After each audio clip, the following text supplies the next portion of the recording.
Hi guys, it's Chris with City Grow Homestead. Jack will be here in just a minute. We are going to make today, day 4 of our Amish cooking is going to be Amish rivel soup, sorry. So the first thing I'm going to start out doing, so I'm not going to keep you here for very long, is we're going to have to peel and cut up potatoes. I have learned one thing about the Amish. They don't cook fancy, and I think one of the reasons for that is that their main goal is not beauty, but it's just to be fulfilling for their family. So I think that's the purpose for that. I think that's why they do a lot of the plain cooking, is because it's just supposed to be meant as nourishment for their bodies, for their families. So they grow a lot of their food, most of their food. Potatoes is a big thing. So is carrots and, corn and even peas. I guess peas is a really big thing with them. So I'm going to get these potatoes peeled up, and then I'll come back when it's time for the next step. Alright, so I got all the potatoes peeled, and I wanted to show you something. This came from Kim. This is actually the peeler that goes with all my knives, so I'm pretty excited about that. Jack's prepping stuff in the background while he's actually draining some carrots right now. So we're gonna chop potatoes, and we want them in like 1-inch chunks is what it says, or 1/4-inch chunks, I'm sorry. 2 bowls. Yep. So I'm going to get all these chopped, and in the meantime, oh shoot, I forgot to turn our water on. What size bowl is it up? Jack, can you turn your water on? We want to bring 4 cups of water to a boil. You need to bring your pan this way, because see how it's not over? There you go. Alright, so I'm going to finish chopping up those potatoes, get the water to boiling, and then we'll be back. Alright, so the next thing that we need to do is cut 2 large onions. So we didn't have 2 large, but they're pretty nice sized ones.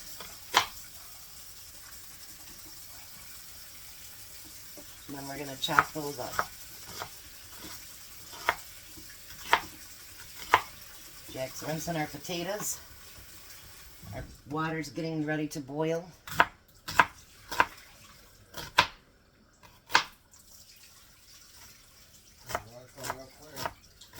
What?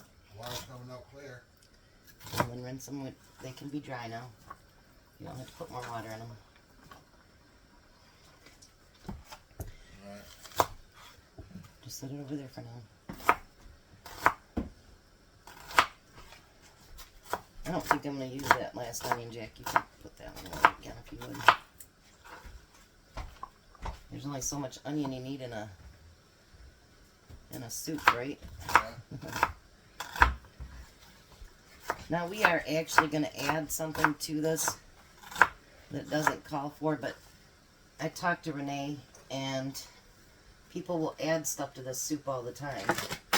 And so I think that's what I want to do, is add a little bit to it.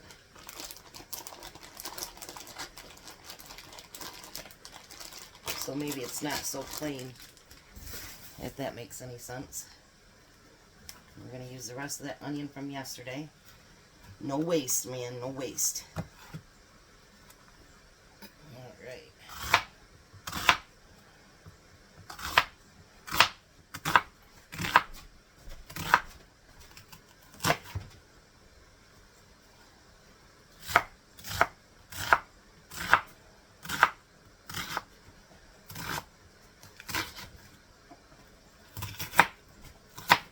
Must be they cook with a lot of onions too.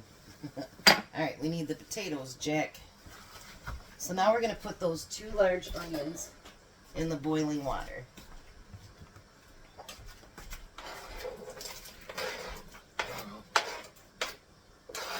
I know you were cleaning the floor too, weren't you? Yeah. And we have the 4. Might as well wait a minute, Jack, because you're going to add some stuff too. I'm getting the big mess. So, okay. Alright, we need to add 4 large potatoes. I did up a bunch of chicken earlier. Alright, so all that should go into yours. Alright, so now it says we're going to let them cook until they don't need to be totally cooked, firm, but not cooked all the way. So we're going to get them up to that situation, and then we'll be back. Hi, behind the scenes, Jack. Hello. Alright, so now the next thing we're going to do, they're not softened all the way, they're still firm, is we're going to put 4 cups of milk in there. I'm going to turn mine down just a little bit. It does have to get back up to a boil. Yep, you're going to need about 1.25 cups out of there, Jack. We're also going to put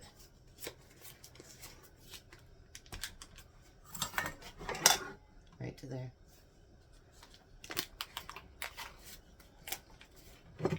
More? I can't see it. No, it's got to go up to there. Keep going, keep going. Keep going, stop. And then you're going to put a stick of butter in there.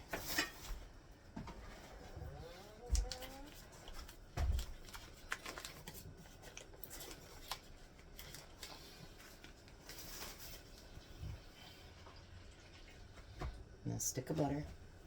And then we need a teaspoon of salt. Yep.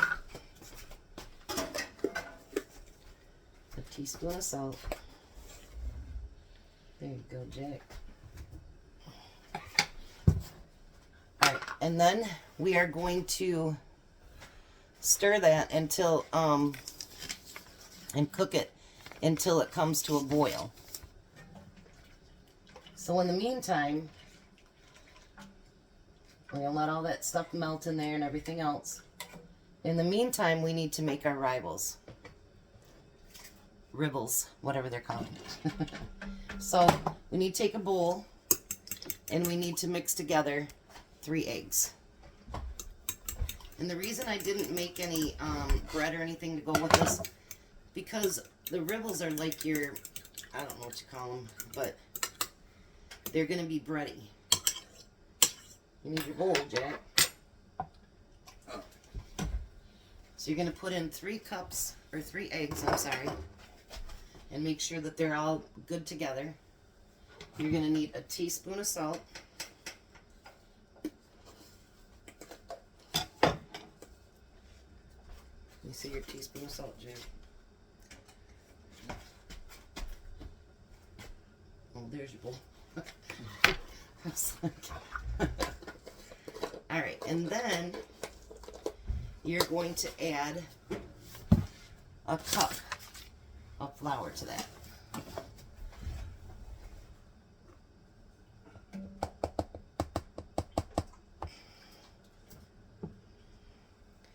Now this is going to turn out to be like a wet dough.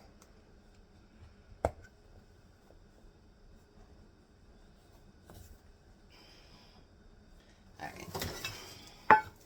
So now you're going to take your fork and get it mixed together. So you want to make it into a wet dough.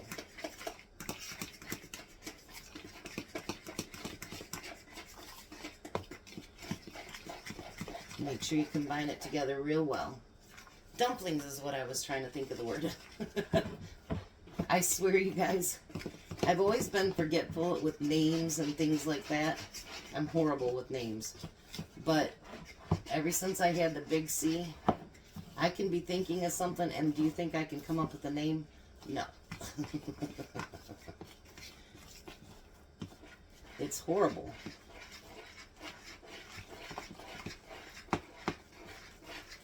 Maybe it took some of my memory. I don't know. And then they also call that, you know, motherhood disease and a bunch of other different things that they call it when you can't remember like that.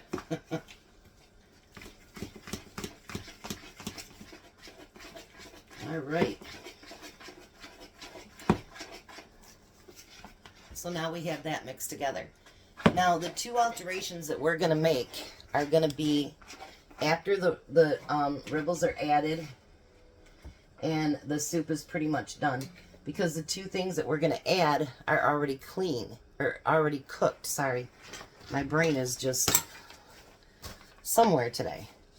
So how about another ditty? Work, taxes, and military service. Traditionally, farming of all kinds has been the center of Amish work life. However, in the past century, according to the Young Center, increasing numbers have become involved in business enterprises, most notably in carpentry and sales of farm products. And actually, over where we went to the store the last weekend, they do have farm stores. They have mills. They have anything that you can think of.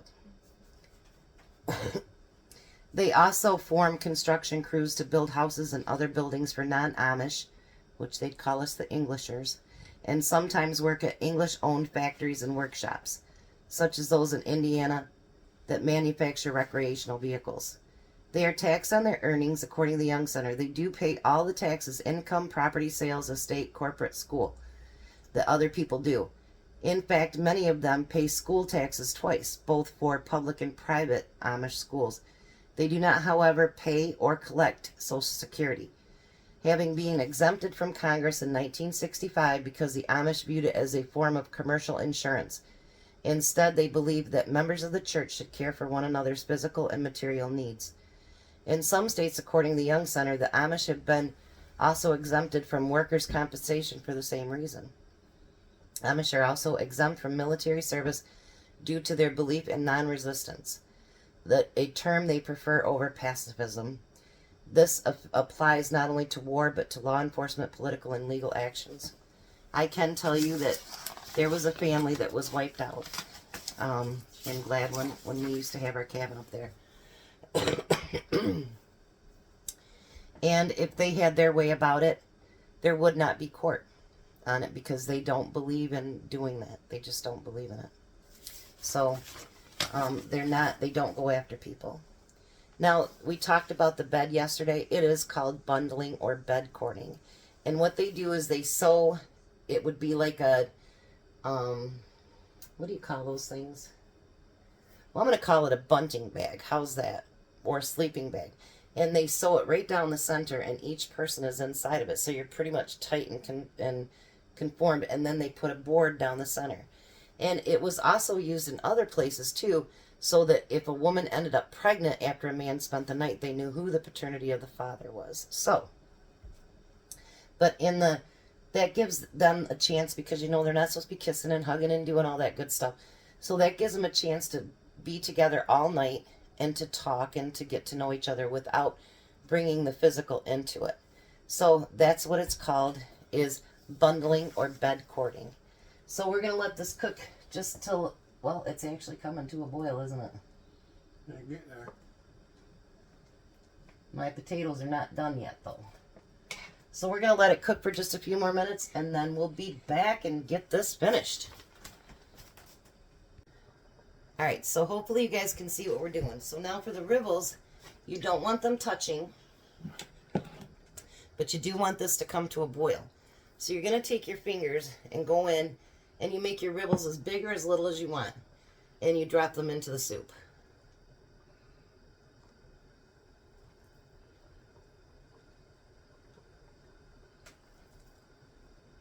This is pretty gross feeling. Yeah. Sticks to your fingers. Yep, because it's a wet dough. Well, it's hard to know if they stick together because you can't see them. Nope. Because of the milk.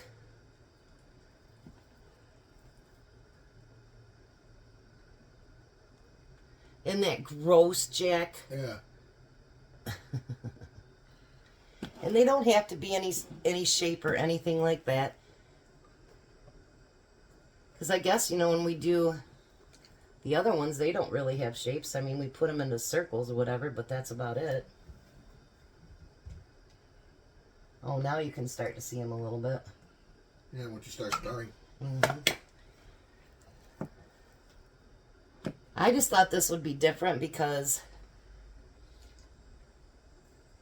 I don't know, I just thought it'd be different. Renee calls it, I think she said, fancy potato soup. But a lot of times they add extra stuff, so I was talking to Jack and then I talked to Renee too, and there's some things I wanted to add to it, and then one I just decided to add to. I always do that to you, don't I, Jack? Yeah. When I got everything, she changed it, and I gotta go back and get something else. Life sucks. Yeah, life sucks, you gotta deal with it. That's right. You just have to deal with it. Alright. And I imagine if you like a lot more Rivels, you could do that. And there's not really a time on there. There's a way to see if they're done or not, because they'll stay white on the inside, and you don't want them to do that.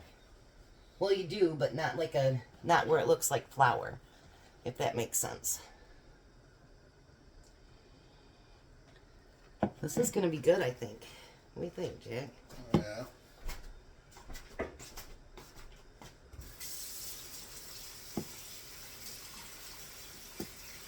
Jack's already over in the water. He's like, forget this. All right, let me clear off my hands and I'll be right back. All right, so I thought I'd bring you back to show you. This is what it looks like when it's not done. Do you see? You can kind of see. Hold on. You can still see the flour in it. So those are not done yet. So I wanted to bring you back and show you the little test that you do to see if they're done. All right, so now the Rivels are done. And I want to bring you down here to show you the soup. Kind of looks plain, doesn't it? Well, we can't have that. So we're going to take some of our diced up carrots, and we're going to put those in there. People do this with chicken, they do it with pork, whatever they want to. And I'm going to add my pre-cooked hamburger in there. Do you know the Rivels come to the top after you get them all done? We did add salt and pepper to it. You know, and that's on you what you guys want to do. You know what I mean? Because like Renee said, you know, you can make it anything that you want to. If you don't have much money and all you've got is milk and potatoes and flour, you know what? Make it that way. You know, if you can put other stuff in it and you like it that way, then do it. Alright, I'm going to put just a little bit on my plate here. Alright, let's. You're going to try a spoonful, Jack?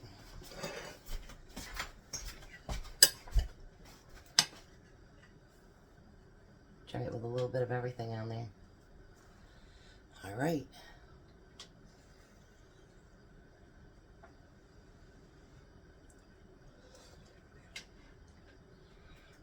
Mmm.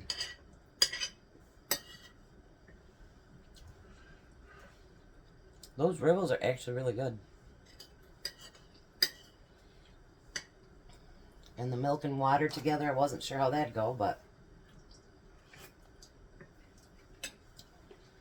that's really good. What do you think? Awesome. There you go. Day 4 of Amish cooking. Tom, I don't know what time for sure he'll be home, but you know, yesterday I was telling Jack, I put the lid on this and I just turned everything off, and you know, it was still warm an hour later when he came home, so I didn't have to heat it back up or nothing. So it worked out great. So thank you, and I hope you guys really enjoyed this week, and I will be back when Tom's home and let him do a taste test. Bye. I'll see you in a little bit, guys. Hi, Tom. Hello. How are you? Tired. Home a little late tonight, huh? Yeah. All right. Well, we'll let you get this taste test going on. This is Amish rivel soup. Okay.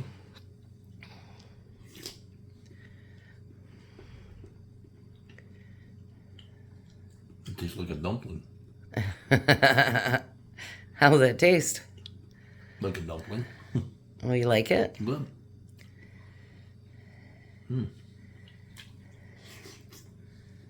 How's the flavor? Good. Real good. Would you want it again? Sure. It's awesome. Extremely delicious. That's good. Bumptious. Bumptious. All right. All right, everybody. You guys have a great night. Be a blessing. Be blessed. And goodbye, Tom. You what? Goodbye, Tom. What? Goodbye, Tom. Bye, Tom.